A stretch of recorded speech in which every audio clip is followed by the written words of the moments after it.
Hello everyone, welcome back to new vlog. तो कैसे हो आप सब? आई हो अपने घर में बिल्कुल ठीक हो गए। तो गाइज हम भी बिल्कुल ठीक है। तो हो रही है अभी सुबह। तो आज जैसे ही उठाऊँ ना गाइज, मैंने ना बस चाय पी थी। चाय पीने के बाद ना मतलब खाली पेट चाय नहीं पी, रस खाया था। पर पता नहीं क्या हो गया, तबीयत बहुत ज़्यादा ख़राब हो गई, वॉमिटिंग हो गई, बहुत ज़्यादा हुई। मतलब अब थोड़ा बहुत सही लग रहा है। तो अभी 11 बज रहा है, आंटी खाना बना के बस जा चुकी है। गोभी के परांठे बनवाए थे पापा के लिए और राजमा चावल बनवाए थे, क्योंकि कल तो आंटी आई नहीं थी। फिर हमने कहा आज ही कुछ, फिर रात को कह रही थी आंटी आने को, पर हमने कहा रात को ही, अब सुबह ही बनवाएंगे। तो आके बस बनवा लिया है। और गाइस सुबह उठाऊँ इतना तगड़ा मौसम हो रखा बाहर, फुल अभी आपको दिखाते हैं। तो बस अभी ब्रेकफास्ट तो अभी करूँगा नहीं, क्योंकि मन ही नहीं कर रहा, अंदर से ना अजीब सा महसूस हो रहा है। तो बाद में करेंगे, बाकी का देखते हैं। तो आइए गाइस, आज का जो व्लॉग है यहीं से स्टार्ट करते हैं। तो गाइस देख सकते हैं मौसम, फुल बारिश का मौसम हो रखा है। और बारिश भी आ रही है बाहर, हल्की हल्की, थोड़ी थोड़ी आ रही है, ज़्यादा नहीं आ रही पर आ रही है। तो एकदम ठंडा और चिल्ड मौसम हो गया है। तो गाइस अब खा रहा हूँ, 1 बज गया है, काम सारा हो गया झाड़ू पोछे का। तो अब कर रहा हूँ बस ब्रेकफास्ट, क्योंकि सुबह तो मन नहीं था खाने का और बारिश भी लगातार थोड़ी थोड़ी होती रह रही है। और आज बना हुआ है राजमा और ये है गोभी का परांठा।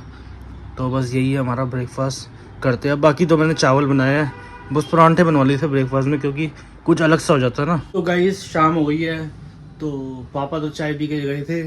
तो जैसे ही पापा गए तो तुरंत मैंने बर्तन धोए। और आज बर्तन धोने में मेरे को कम से कम लग गया पौना घंटा। गाइस जितने बर्तन थे ना, मतलब हाथ पूरा सुन्न हो रखा था।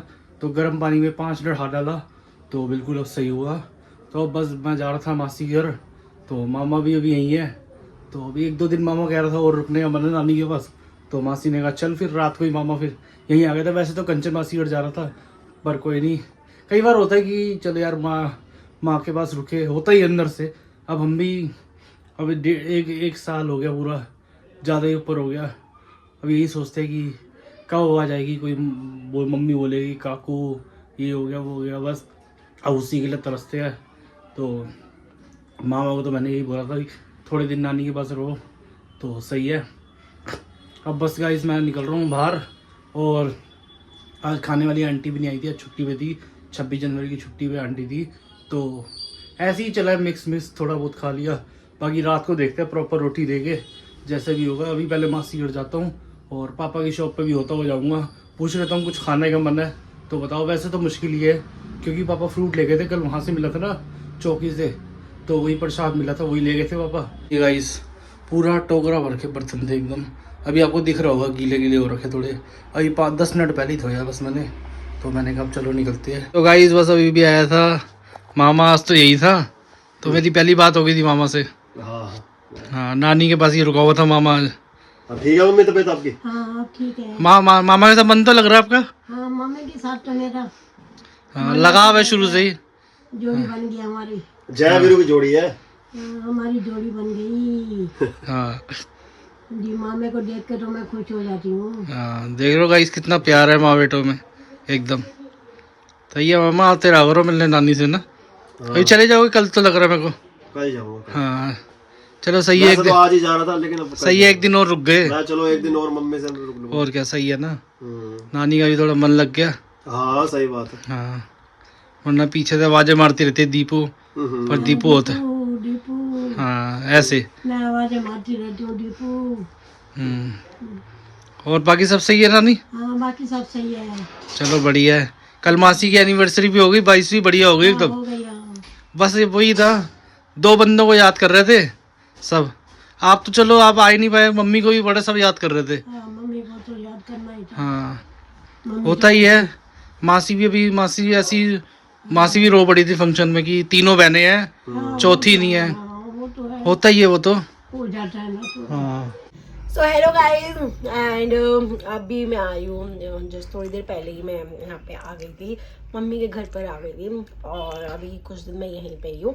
और गाइस काफ़ी लोगों के कमेंट्स आ रहे हैं कि कल आपका व्लॉग क्यों नहीं आया, व्लॉग क्यों नहीं आया। सो अभी मैंने व्लॉग नहीं बनाया, बिकॉज कल क्या हुआ था गाइस, कल मेरे साथ ना मतलब ऐसी ट्रेजेडी हुई ना कि मतलब मैं खुद शॉक्ड हो गई कि हुआ क्या। सो नोनी और मैं मतलब हम ना कहीं जा रहे थे, सो स्कूटी पे जा रहे थे। बस अभी ना स्कूटी भी ज़्यादा देर चली नहीं थी, लाइक घर से 1-2 घर छोड़कर इधर तक इतनी स्कूटी चली थी। एंड नोनी स्कूटी चला रही है, 2 घर छोड़कर ही डिस्टेंस में, ज़्यादा स्पीड में तो स्कूटी चली भी नहीं होगी।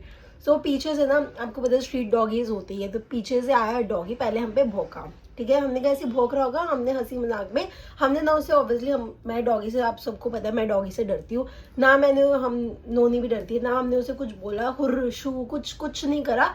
हम अपने स्कूटी में बैठे, नोनी ने स्कूटी स्टार्ट की, बस अभी एक घर छोड़ के दूसरे घर ही अभी पहुंचे ही, स्पीड भी क्या ही होगी उस टाइम पे। सो डॉगी ने ना मेरा पैर पीछे से पकड़ लिया भाई, इतना तेज उसके दांत थे ना, मेरे को नहीं पता था कि डॉगी, मैं डरती तो डॉगी से थी, पर मुझे फर्स्ट टाइम लाइफ में डॉगी ने बाइट करा। इतने तेज दांत थे ना उसके, मैंने जो पजामा पहना हुआ था ना, वो पूरा पजामा फट गया था, पैर पे मेरे निशान आ गया, और इतने ज़्यादा हम पैनिक हो गए। मैंने ना पैर जैसे स्कूटी पे ऐसे रखे होते ना, मैंने हवा में पैर कर लिए कि एटलीस्ट उसे छोड़े। और नोनी अभी ऑब्वियसली वो भी छोटी है, वो भी पैनिक हो गई। लकीली हम लोग बस गिरे नहीं, वरना ऑलमोस्ट हमारी सिचुएशन गिरने वाली थी, बिकॉज मैं पूरा हिल चुकी थी। डॉगी ऑब्वियसली तुम्हें पीछे से भाग रहा है, तुम्हारा पैर पकड़ लिया, तो तुम हिलोगे ही उस बचाने के लिए अपने आप को। सो सामने वाली दीवार पे एकदम ठा करके स्कूटी गई, पर लगा नहीं किसी को, ना स्कूटी पे हुआ कुछ, ना हम दोनों को कुछ हुआ। फिर हम गली से आगे निकल के मासी और अनिल अंकल को फ़ोन करा कि डॉगी ने काट लिया। मैं तो रोने लग गई थी, बिकॉज डॉगी की बाइट करने से आप लोगों को पता है बहुत सारी बीमारी, जैसे गंदी गंदी बीमारी इंस्टाग्राम पे रील में देखी होगी। देन फिर सीधा हम लोग गए मीरा गुप्ता नर्सिंग होम गए, वहाँ पे भाई इंजेक्शन लगे, एंड मेरी ना अभी स्लिप भी पड़ी होगी, दवाइयाँ मिली, इंजेक्शन मिले, 3 इंजेक्शन लगे गाइस मुझे, 3 इंजेक्शन, मतलब मैं बता नहीं सकती।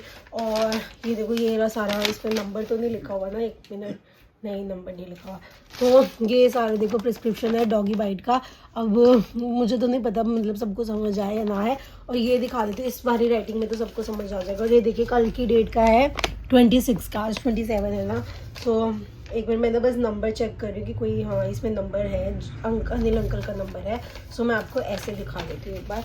तो ये देखिए, ये लिखे हुए सारे मेरे को, रैबी शील्ड, रैबी वैक्सीन, ये सारे मुझे इंजेक्शन लगे थे। एक मुझे टेटनस का भी इंजेक्शन लगा था, ऑब्वियसली टेटनस का आप लोगों को पता इंजेक्शन लगता ही है। सो 2 इंजेक्शन तो मुझे बैक पे लगे थे। मैं इंजेक्शन हो या ब्लड हो, इनको देख कर ना मैं बेहोश हो जाती हूँ घबराहट के मारे। तो मैंने ना कंचन मासी को पहले बोल दिया, मैंने कहा मैं ना बेहोश हो सकती हूँ, तो चिंता मत करना, अगर मैं बेहोश हो जाऊँ तो नॉर्मल है मेरे लिए। 2 इंजेक्शन लगे ना, ठीक है दर्द होता है, पर मैं बेहोश तो नहीं हुई थी। पर जब तीसरा मेरे को लगा ना इंजेक्शन, तीसरा ना, अभी मैं आपको चोट भी दिखाती हूँ जहाँ पे उसने बाइट करा, तीसरा इंजेक्शन ना लेग पे ही लगा था। लेग वाले इंजेक्शन उस पे लगा ना, वो मसल्स पे लगा। और ये रैबी वैक्सीन सीरम तो कुछ बोल रहे थे भाई, उन्होंने जैसे लगाया। नॉर्मली इंजेक्शन क्या होता है, नीडल गई, नीडल जाने का हल्का सा लगता है कि नीडल गई, पर पेन नहीं होता। बट इस इंजेक्शन का भाई, जब तक वो इंजेक्शन लगता रहा ना, पेन होता रहा, मैं ना रोने लग गई थी, इतना ज़्यादा पेन हो रहा था। एंड उसके बाद ना मैं फिर ब्लैकआउट होना स्टार्ट हो गई, मेरे पूरे बॉडी पे, पूरे फेस पे स्वेटिंग होने लग गई। ब्लैकआउट में ऐसे होती है लाइक 70-75% मैं ब्लैकआउट हो जाती हूँ, मतलब सुनाई दे रहा होता है क्या हो रहा है, बट मैं होश में नहीं होती कि मैं कुछ बोलूँ, कुछ मूव करूँ, बस ऐसे वाली हालत हो जाती है। तो 3-4 मिनट बाद नॉर्मल हुई थी, दर्द बहुत था। सो कल मेरे ना पूरे दिन मेरे इस वाले राइट लेफ्ट वाली लेग पे ना पूरा पेन रहा था। एंड घर आई 6 बजे के करीब हम घर आए थे, तो मैं सीधा सो गई, सीधा 10 बजे उठी, बिकॉज इंजेक्शन लगे थे, तो मेरे को ऐसी गंदी नींद आई। और अभी मेडिसिन वगैरह चल रही है, और अभी आगे ऑब्वियसली मेरी डेट्स आगे कर रखी है कि तुम्हें आगे और भी करना है, तो मेरी अभी चल रही है मेडिसिन। एक तो एंटीबायोटिक दी है, एक ये मसल्स की पेन रिलीफ के लिए होगी, इंजेक्शन तो दी है। सो ये मैं अभी आपको दिखाती हूँ गाइस, ये देखो डॉग बाइट का निशान देखो गाइस, ये देखो कितना ज़्यादा मुझे बाइट कर गया, इतना गंदा मुझे बाइट कर गया, ये क्या बोलूँ, मतलब मेरे को तो ऐसा लगा वो मेरे साथ कहावत होगी कि ऊंट पे बैठ के कुत्ता काट गया, स्कूटी पे बैठे हुए थे कुत्ता काट गया पीछे से। तो भाई मेरे लिए बहुत ज़्यादा वो था। एंड अभी मैं बैठी हूँ ना, मेरे पूरे ऊपर तक यहाँ तक पूरी मसल्स में पूरे इतना ज़्यादा पेन हो रहा था। ठीक है, बहुत से लोगों को डॉगीज पसंद होते हैं, मैं डॉगीज़ के अगेंस्ट नहीं हूँ, बट जो पहले चीज़ हुई थी ना कि स्ट्रीट डॉगीज़ से हटा रहे थे स्ट्रीट डॉगीज़ को, तो वो बहुत सही था, बिकॉज डॉगीज़ ना अचानक से कहीं से भी आके बाइट कर जाते हैं, पता है पेन होता है। 6,000 रुपये के इंजेक्शंस लगे हैं, गवर्नमेंट हम उसमें जा सकते थे, बट इतना ज़्यादा हम पैनिक हो गए थे ना कि हम जो सबसे पास में हॉस्पिटल था हम वहाँ पे गए, तो 6,000 रुपये के पूरे इंजेक्शंस और मेडिसिन लगी है मेरी। बाकी बीटाडिन दी गई है सो दैट मैं इस पर लगाती रहूँ। और अभी 4 इंजेक्शन अभी और लगने हैं, डेट्स लिखी गई है, एक तो अभी परसों ही लगना है इंजेक्शन। तो वही मेरे साथ ये ट्रेजेडी हो गई और इमरजेंसी में हॉस्पिटल फिर हम लोग तो गए। पर ठीक है यार, वो ये ना जब किस्मत ख़राब होती है ना, हर जगह से ही किस्मत ख़राब हो जाती है। मेरे को तो पहली बार ज़िंदगी में डॉगी ने ऐसे तक गंदा बाइट करा, इंटरेस्ट में गए जो उसके, मैं बस वो पजामा दिखाती ना, पूरा पजामा उस जगह से बिल्कुल फटा पड़ा था। इतने शार्प टीथ होते हैं डॉगी के, मुझे नहीं पता था। उसने जब ऐसे पकड़ा था ना, मुझे इतना जलन हो रही थी, बहुत बहुत गंदे वाला सिचुएशन हुआ था। ठीक है, आप लोग भी कमेंट्स में बताना किस किस को डॉगी बाइट कर रखा है एंड क्या क्या उन्होंने मतलब ट्रीटमेंट, वैसे तो ट्रीटमेंट हॉस्पिटल से चल ही रही है, बट स्टिल आप लोग भी बताना कुछ जो चीज़ मुझे पता ना हो एंड मैं भी शेयर करती रहूँगी कि कैसे कैसे क्या होता है। एंड और एक और गाइस, किसी को भी अगर डॉगी बाइट कर जाए ना तो कोई भी पैनिक मत होना, ठीक है। सबसे पहले पानी से ना अच्छे तरीके से ना वो एरिया ना वॉश कर देना, मतलब रगड़ो मत उसे। मेरे को भी डॉक्टर ने सबसे पहले वॉशरूम भेजा था कि इस पे पानी डाल के इसे साफ़ करो, बिकॉज इससे क्या होता है कि जो भी जर्म्स और वो बैक्टीरिया वगैरह होता है ना वो पानी से रिमूव हो जाते हैं। तो हॉस्पिटल जाने से भी पहले इंस्टेंट अगर आप ये चीज़ कर सकते हो ना, सबसे पहले पानी से उस एरिया को, जहाँ पे भी तुम्हें बाइट करा है उस एरिया को वॉश कर दो एंड जल्द से जल्द जितनी जल्दी हो सकते, वैसे तो बोलते हैं 48 आवर्स के अंदर तुम्हें ये वैक्सीन लग जानी चाहिए, बट मैं तो वेट नहीं करा, सिर्फ 15 मिनट के अंदर हम हॉस्पिटल जाके, मतलब उन्होंने डॉक्टर वगैरह देखा, हाफ एन आवर के अंदर मुझे सारी वैक्सीन लग चुकी थी, ठीक है। बाकी अभी पेन है ऑब्वियसली, मसल्स में जब लगता है तो पेन होती है, बट कोई नहीं, धीरे धीरे वो भी ठीक हो जाएगा। बस गाइस, अभी पापा आए थे एंड अभी हमने बस डिनर करा, जलेबी आए थे, बस वही खा रहे थे, गर्मा गर्म जलेबी। एक तो पापा ठंड कितनी हो गई बाहर, पापा इसके लिए गाइस फुल्ले भी लेके आए हैं और पापड़ी भी लेके आए हैं, मूंगफली भी लेके आए हैं। ठंड हो जाती है बारिश के बाद ना, तो हमने कहा हम तो हो जाते हैं, ठंड होगी, हवा बहुत चल रही है, खिड़कियाँ पीछे से खुली पड़ी थी, मैं आई तो ठंडी ठंडी, मेरा हाथ ठंडे हो गए, मैं कहा तो बहुत ठंडा, खिड़कियाँ खुली पड़ी थी पीछे से, खुली पड़ी, हाँ, कई बार खुल जाती है, वो बंद नहीं होती ढंग से, वो ना लकड़ ना कड़ गई है उसकी, फर्क पड़ जाता है उससे, बंद ही नहीं हो रही थी। मैंने इतनी मुश्किल से बंद करा, जितनी हो गई। तो बस अब इसी के साथ ही करते हैं ब्लॉग, यहीं पे सोने की करते हैं तैयारी। सो मिलते हैं आपसे कल वाले ब्लॉग में, तब तक के लिए good night, take care, bye bye.